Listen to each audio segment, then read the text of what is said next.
Hi hello welcome back to my YouTube channel okay with A K. അപ്പോൾ ഇന്നത്തെ special നത്തോലി ഉണക്കമീൻ തോരനാണ്. അപ്പോൾ അതെങ്ങനെ ഉണ്ടാക്കാൻ നോക്കാം. അതിനായിട്ട് ആദ്യം പാൻ ചൂടാക്കുക, അതിലേക്ക് കുറച്ച് വെളിച്ചെണ്ണ, കടുക്, വറ്റൽ മുളക്, കറിവേപ്പില ഇട്ടൊന്ന് പൊട്ടിച്ചെടുക്കുക. ശേഷം ഒരു സവാള അതൊന്ന് ഇട്ടിട്ട് നന്നായിട്ടൊന്ന് വഴറ്റിയെടുക്കണം. കുറച്ച് ഉപ്പും കൂടെ ചേർത്ത് കൊടുക്കുക. എന്നിട്ട് നല്ലപോലെ മിക്സ് ചെയ്തൊന്ന് വഴണ്ട് വന്നതിന് ശേഷം ഇനി ചേർത്ത് കൊടുക്കാൻ പോകുന്നത് ജിഞ്ചർ ഗാർലിക് പേസ്റ്റ് ആണ്. ഒരു അര സ്പൂൺ ജിഞ്ചർ ഗാർലിക് പേസ്റ്റ് ഇടുക, അതും കൂടെ ചേർത്തൊന്ന് വഴറ്റിയെടുക്കുക.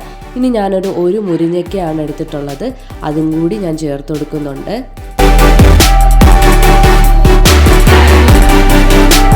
എല്ലാം കൂടി മൂടി വെച്ച് വേവിക്കുക. ആ സമയത്ത് നമുക്ക് അരപ്പ് റെഡിയാക്കാം. അതിനകത്തേക്ക് തേങ്ങ, ഒരു കാൽ സ്പൂൺ മഞ്ഞൾപ്പൊടി, പിന്നെ അര സ്പൂൺ വീതം മുളക് പൊടി, മല്ലിപ്പൊടി, കുരുമുളക് പൊടി, ഇതെല്ലാം കൂടെ ചേർത്തിട്ട് നമുക്ക് ഒന്ന് മിക്സിയിലിട്ടൊന്ന് അടിച്ചെടുക്കുക.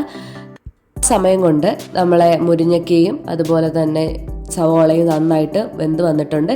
ഇനി നമ്മൾ നത്തോലിയാണ് ചേർത്ത് കൊടുക്കാൻ പോകുന്നത്. അതിൻ്റെ മുള്ളൊക്കെ മാറ്റി ഒന്ന് വൃത്തിയാക്കി വെച്ചിട്ടുള്ളതാണ്. അത് ചേർത്ത് കൊടുത്ത് ഒന്ന് ഇളക്കിയെടുക്കാം.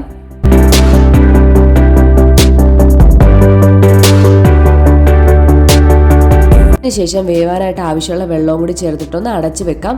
ഉപ്പ് നോക്കി വേണം ചേർക്കാനായിട്ട്, കാര്യം ഉണക്കമീനിൽ ഉപ്പുണ്ട്, അതുകൊണ്ടാണ്.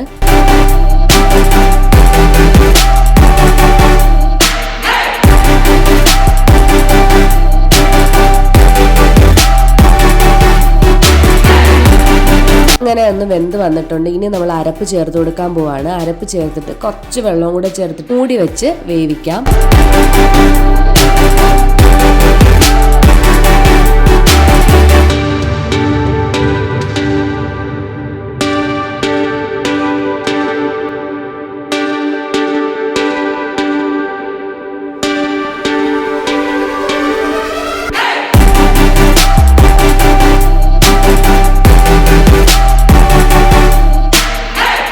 അങ്ങനെ എല്ലാം നല്ല രീതിയിൽ വെന്തിട്ടുണ്ട്. ഇനി നമ്മൾ ഇതെല്ലാം വെള്ളം വറ്റിച്ചെടുത്തിട്ട് ഒന്ന് സിമ്മിലിട്ട് കുറച്ച് നേരം വെച്ചേക്കുക.